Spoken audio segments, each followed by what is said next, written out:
This is the Pooja and Gurdeep podcast. From 98.1 CHFI Studios in Toronto, Canada. Hey Toronto, this is Ed Sheeran. This is Kelly Clarkson. Hi, this is Bryan Adams. This is Adele. This is Madonna. It's Michael Bublé, and you're listening to the Pooja and Gurdeep Show. It's fun. They're amazing. It's my scar story day. Oh. And, for a lot of us, we have scars from our childhood and we don't remember how we got them because we were too young to remember. They're the scars that your parents have to explain to you. Like, where did I get that? And they're like, well, son, when you were 2, we dropped you. Like, there's stuff you just don't remember. It usually doesn't paint you in the best light, right? Because you were like clumsy or there was something that you did. Somehow it was your fault sometimes. Mm-hmm. I know my daughter, I just took her to the doctor on Monday to make sure that her scar is healing properly and that the stitches dissolve because she's only 2.5. She already has a scar story. So what are you going to have to explain to her when she's grown up? That she was carrying a bowl and tripped over her own feet. And then I guess the bowl smashed into pieces and broke her fall and she sliced her finger open. 2 stitches. It's only 2.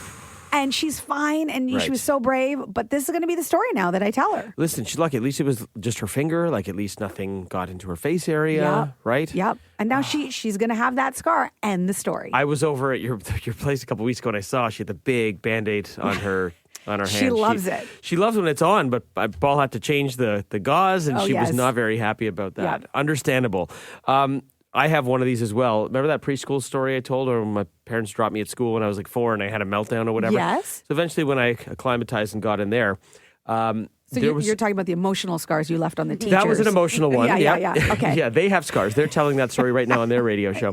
I was in the sandbox apparently one day, and I guess this must have been around Halloween time because I guess I had, those little packs of the chiclets you used to get on Halloween with like 2 little chiclets in it, those tiny little boxes. Yes. I guess I had some of those, and I was sharing them with some kids in the sandbox, and there was this class bully. This guy was like the bully apparently. Oh, no. And he came up to me and said, give me your chiclets. And I said, no, as the story goes. This is what I'm told. And then he took, I don't want to be mean, but this was the kid who's just like, he wasn't that sanitary. He was just this big, mean. I'm going to say his name. I don't care if he's listening. You would not believe this kid's name. This kid's name was Meatso. No. I swear to you, this kid's Meatso. name was Meatso. Like, he had a bully name. And he was bigger than the rest of the kids. He was kind of dirty. He took his long, dirty fingernails after I said no to giving him gum, and he dug his index and middle finger into the side of my face. No. And I kind of have stubble right now, so you can't see it. I do see it. Yeah, these 2 scars I have on my cheek. That's are from Meatso? Meatso's dirty fingernails. They stayed with me forever. How much of this is being editorialized by you, or how much of this is like your parents told you it this way? They said he had dirty fingers. The teachers told this, like the teachers who were out monitoring the recess told this to my parents. My parents told it to me when I grew up. Wow. Because I'm like, why do I have these 2 big scars on my cheek? And so is this a story you tell at parties? No. I mean, I'm telling you now for the first Are time. you in search of Meatso? No, because he'd probably beat me again if I let him. Well, we want to know, what are your scar stories? Obviously, we're not looking for ones that were traumatic or the ones you remember. These are the ones that your parents told you about. They were, something that happened before you have any memory of it. Like, everyone's got one of these, right? The scar that your parents had to explain to you. From CHFI Studios, It's the Pooja and Gurdeep podcast. What is your childhood scar story? You know the scar you probably got when you were like under 5? You're too young to remember it, but your parents had to explain it to you? It's the story you tell at family gatherings. The That one one. you never let, someone forget. That one? Amanda and Allison, what's your scar story? Obviously, I don't remember because I was 3 years old, but I have a scar on my lower right abdomen because I had a hernia operation when I was 3 years old because I am the youngest of 5 and my dad was a pretty active person and I thought that I could lift weights just like the big boys in the household. No. You tried to lift weights at age 3? Apparently so. Oh. And in doing so, I gave myself a hernia and had to go in and have emergency surgery when I was 3. Oh my goodness. Oh, that's quite a story. I mean, part of me appreciates it. At 3 years old, you thought you could lift weights. Like, I love the determination, but not a good idea. No, I don't. 10 out of 10 do not recommend. And Amanda, did you grow up to be just like a world champion bodybuilder? Or? No, I'm still extremely extremely accident prone. Okay. Nice, All right. Well, nice. listen, we're glad you're here to tell us about it. Amanda, thanks for the call. Have a good day, guys. Michelle in Colburn, what's your story? When I was in kindergarten, the grade 2s and 3s wanted to test out a new toboggan hill, apparently. So they sent the kindergartners down it, and I was one of the lucky ones. Oh, no. And yeah, I apparently had a chain link shaped scar under my chin. Wait a minute. no. This is so mean. The grade 2 and 3 wanted to test out the toboggan hill, so they sent the kindergartens down as the guinea pigs? Yeah. So you ended up with Yeah. stitches? I didn't have stitches, but apparently my mom had to bandage and put polysporin on my chin every night for a while. Oh, man. Wow. But you still have a scar? It's under my chin. If I ask my husband, he'll probably be able to see it. So did the grade But- 2 and 3s end up, did it pass the safety test? Did they end up using the hill or? I don't think so. And my brother, who was in grade 2, I think he dealt with them. Oh, okay.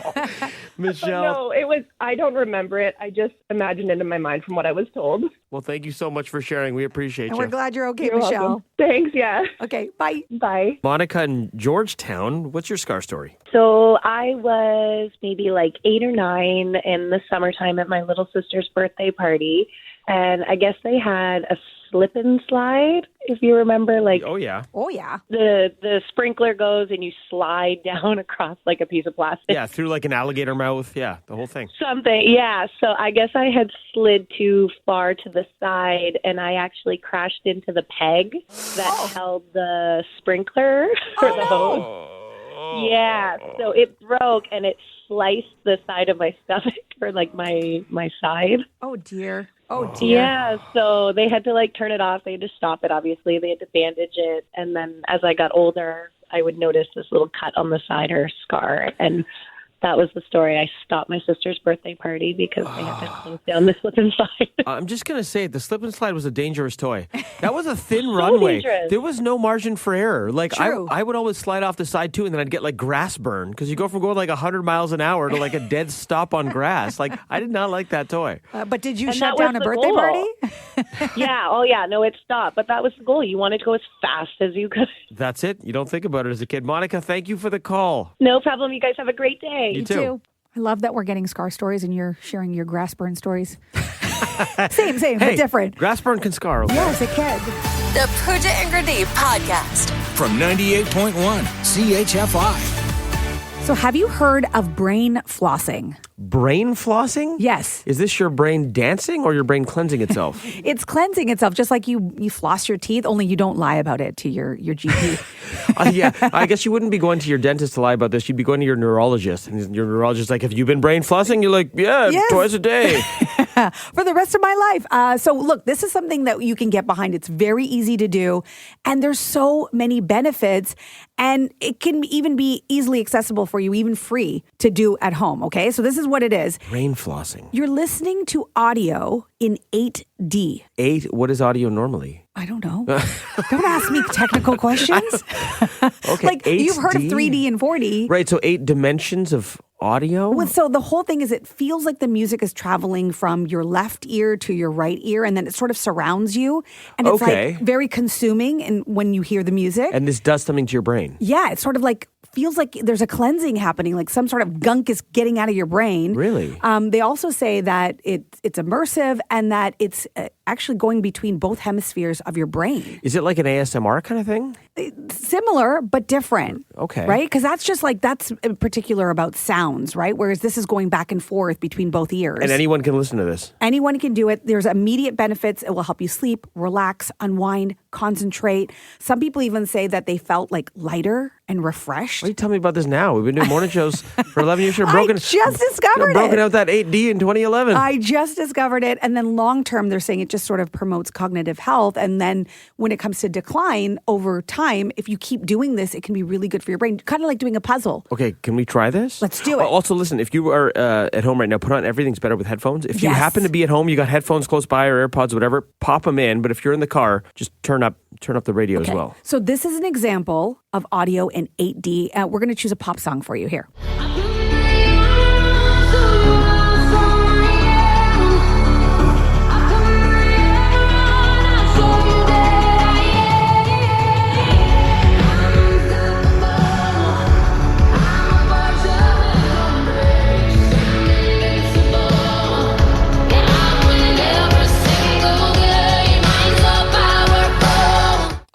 yeah. Okay, that's so weird because that's a song we all know and love. That's See Unstoppable, but it sounded different. Yes. And maybe music like that is not your thing. You're like, that's not relaxing to me. You can do nature sounds. You can just do like just music. Let's try that.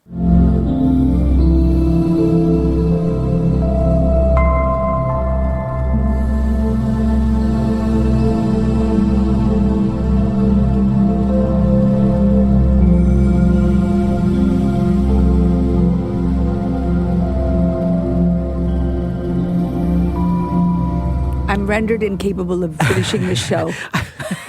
I felt the movement of See Unstoppable more than the second one. Like the one felt, I closed my eyes, it felt like it was like moving in a circle around my brain. I didn't feel it as much with the second one. And you got to choose what works for you, but they say that you can get free apps where you can change any audio into 8D. So it's just that simple to do. I know the point of this is brain health, but I do feel like after a couple of drinks, this would hit like super awesome. You'd be like, whoa! I think you're missing the point. From CHFI Studios, It's the Pooja and Gurdeep podcast. If you are a forgetful person, hearing this story is going to make you feel way better. Because you've probably never forgot something this bad. Well, maybe, sometimes when you forget something, it has consequences, and it usually just has consequences for you. Right. When you forget something and it has huge consequences for other people, that's a different level of forgetfulness. Different level of guilt. Yes. Right? Yes. Okay, so this all is because of a pilot on a United Airlines flight. There was a flight that was going from LAX to China. 2 hours into the flight, they had to turn the flight around and go back to LA because the pilot forgot his passport. What? He forgot his passport. How is that possible? How did it even get on the flight? I don't know. And then as a result, they had to provide meal vouchers and whatnot for the 250 passengers that were on board. And then a whole new crew had to come in while they sorted all this out. When it was all said and done, they got to China 6 hours behind schedule. So it cost people 6 hours. People might be going there for meetings or time is pressing. Oh my goodness. 250 people? Think about connecting flights. Think about plans made, time off. This really had an impact on other people because you forgot your passport. You're a pilot. What do you think that in-flight announcement sounded like? Normally they're like, oh yeah, a little mechanical issue. Just going to be a couple minutes on that. What do you think? Do you think they were honest about it? I think they were like, attention all passengers. Our pilot has something to say. And he just went, no. I screwed up. Yeah, that's it. If his announcement was dope, I would be like, you forgot your passport, didn't you? That's the first place my head would go. This is insanity. I don't even know how you have to clear so many things to even get on the plane. Where, maybe it was left in a lounge or something. Where is the passport? Know, but you figure as a pilot, is there not some different level or other way to verify him? Is there not some badge around his neck that's like, hey, you're a pilot? Well, let's land, and then you have to stay at the airport. We'll issue you a temporary one to the U.S. Embassy or something? Isn't there a way? Maybe they just take it that seriously. So you think that, your passport's important. It's just as important for the flight crew. In one way, I kind of like this because it's like, hey, no special privilege for a pilot. But in the other side, I'm thinking if I'm on this plane, I am so angry because you're already a long flight to China. You're already okay, I'm in for the long haul here. Mm-hmm. What is that flight? 15 hours or something? So long. Now you're tacking on 6 hours. Would the snacks make it better for you? With a little Biscoff, little cookies? I know how much you love those. I do love me some Biscoff and apple juice. Would that make it better? I need unlimited Biscoff, pretzels, and apple juice mid-flight for the rest of my life. And then you won't complain. The Pooja and Gurdeep podcast.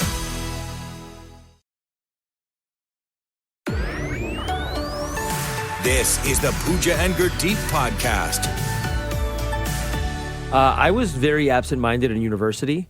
My housemates had a nickname for me, which I won't repeat, but it involved my absent-mindedness because I would just do absent-minded things all the time. I don't know where my mind was at the time, but final exams, third year university, I used to rollerblade to campus a lot because we lived about 12 minutes off campus by walk, but I could blade there real quick. So throw my backpack on, get ready, my jean jacket, blade to go do this, to go write my final exam. So what class was it? I think it was a communications final or something. Very important one. Very clearly. important, yeah. And I got there, and of course, me being a kind of a last-minute person, I'm Indian, I get there 5 minutes to the exam starting and sit down on the stoop outside the class to take off my rollerblades and then put on my shoes. Okay. Take off my rollerblades, reach into my backpack. Didn't bring my shoes. No. Did not bring my shoes. So at this point, I had 2 questions. The exam's starting in 5 minutes. I'm like, I can blade back home. No. Get my shoes, blade back to the exam, probably now show up about 10 to 12 minutes late and do it, or do what I actually did.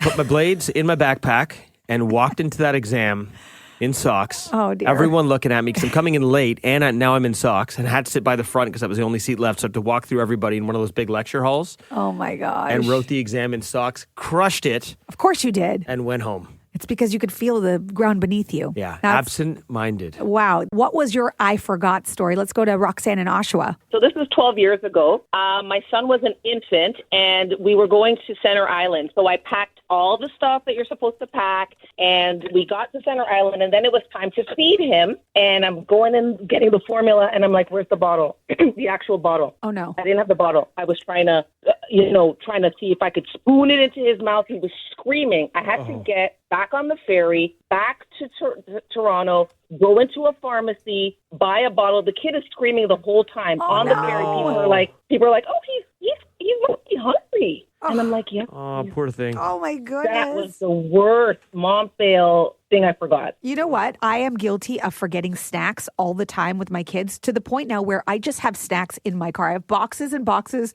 of snacks because I know I'm going to forget to bring them. Yo, you've been holding out on us.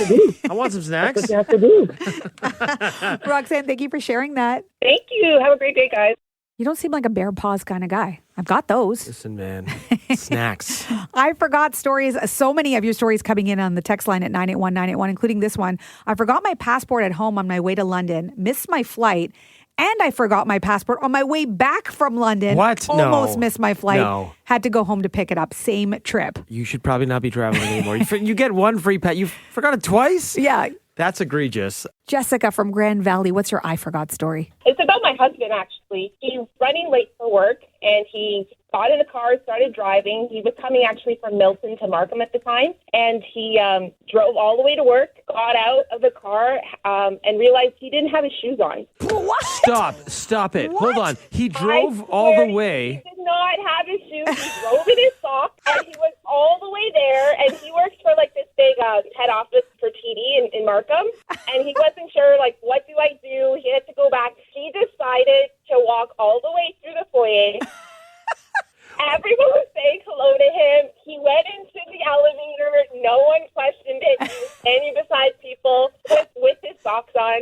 And then eventually when he made it to his desk, he asked a coworker if they had any extra shoes. And luckily enough, someone did. So, Oh, This my is gosh. wild. Hold on, but like I'm thinking, you put your foot on the pedal, just the feeling of like sock on pedal versus a shoe, it would That's just feel right. so different. and how dangerous.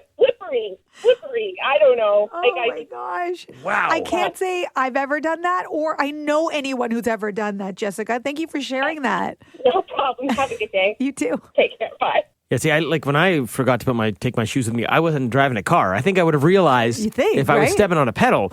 I love this text from Mike. Mike says, dropped my car off for service and forgot that I needed my house key attached to my car keys No. that I gave to the dealership. Only realized when the Uber dropped me off at my house. So I cleaned the garage for about 4 hours till my car was ready. no. At least he was productive. Yeah, you can't even go in your own house. I love all the texts we're getting at 981-981. I'll end on this one. I was dating a man for about a month, and we bumped into my friend, and when I was introducing him, I forgot my boyfriend's name. No, stop it. Maybe that's why I'm still single.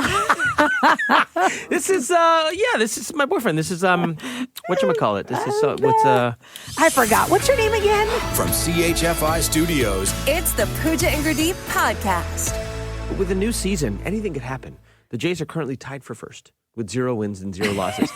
This could be the year. Hope springs eternal. It's so true, though. There is something exciting about sort of opening day and the start of something, that first, if you will. So we're wondering, if we take the sentiment of what's happening today and those feelings, what's your opening day first? So Ooh. something that was a first for you that you will never forget. Yeah, it doesn't have to be sports related. A first for you in life. My head for you goes right away to a massive first you had a couple of years ago. Yes, with my kids. I will say that, for both my kids, but especially when we brought Sia home because she was born first, I can't tell you that feeling of coming home and it just feeling so surreal. Like, first of all, they let us leave the hospital with the baby that I'm supposed to take care of now. My responsibility? Yeah, which it doesn't seem like, I need like a training session. Train me for 3 months first. Right. But just that feeling of how is this possible? How is this my life after, Paul and I tried for so long for us to be in that moment and all the joy that she brought, the family and everybody. It was beautiful. Do you think that's how the Leafs will feel if they ever win a championship? Yes. They've been trying for so long? Yes, they will also cradle that cup, like a baby and put it in a car seat. Yeah, absolutely. That you have to figure out for the first time.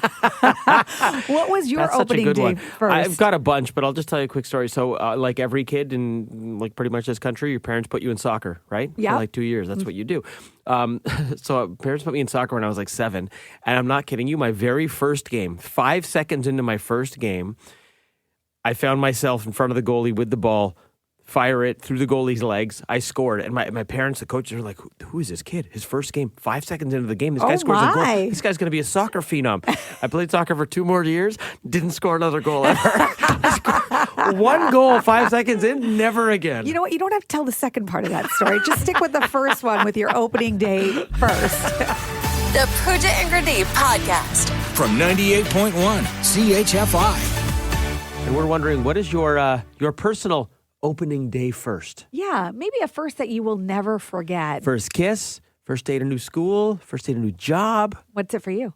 Oh, man, I've got a lot, but the one I think of, and probably because it was just her birthday yesterday, Coffee the Pooch. Oh, yeah. I'd never had a dog. Always wanted a dog my whole life, like a lot of kids, but that was one rule my parents had. I guess they probably knew I was too lazy and not going to take care of it. So I got her 8 years ago, and I remember it was a Monday night. You and I were hosting another breakfast show, and the only time to go see this group of dogs was at like Monday at like 9 p.m. in Port Credit, which was so impractical when you got to go to bed at 7 o'clock. So what you're saying is she was a diva from the beginning. Her the person I got her from, I guess so. But I'm like, if I don't go, I might lose out on this opportunity. And I'd already seen pictures of her and her siblings. So I'm like, okay, you know what? Let me tough it out. I'll be tired on the show this week. Let me just go. And I went, first one there, got her, went to PetSmart, got like like the little crates and all the things, the toys, I didn't know what I was doing. And I came home, and my friend who was with me, who was a little more proficient in dogs, like, helped me set up the thing. She's like, just put her in here.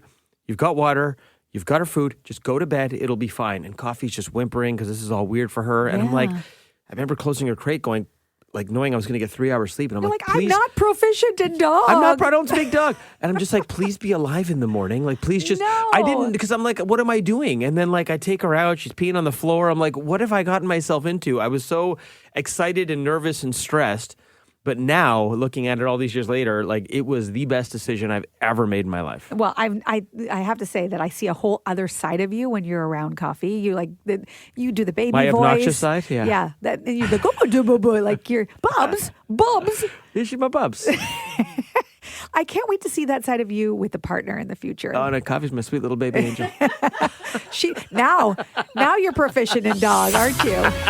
From CHFI Studios, it's the Pooja and Gurdeep podcast. What's your opening day? So tell us about a first that you will never forget. Okay, let's go to Gary in Uxbridge. What's that for you? I was in grade 7, new school, and I decided finally I'm going to try a team sport. I signed up for floor hockey, and I go out there, and everybody's going, oh, God, Gary's on the team, because I wasn't one of those popular kids. I go out, and the first game, I score 6 goals, 4 points. Come on. Whoa, you're Daryl Kid Sittler. you not. They are floored. It went through the school like wildfire, and everybody's going, holy mackerel. I went on, and I was basically for the whole season at the school, I was the most valuable player, and it was like, wow, just put me on a whole different level. Oh, wow. Holy smoke. That is a first you'll never forget. No, never. Daryl Sittler over here, 6 goals, 4 assists. Yep. Gary. Yes, I know. The significance of that was not lost on me. And then, of course, you went on to a long and successful career in the NHL. No, No, I can't skate. I can't skate. That's the worst part of it. I can't skate. Floor hockey. Gary, thank you so much. Have a great day. Have a good one, Gary. Okay. Take care. Thanks for listening to the Pooja and Gurdeep podcast. Listen to Pooja and Gurdeep live weekday mornings from 5 to 9. Only on 98.1 CHFI. Toronto's perfect music mix.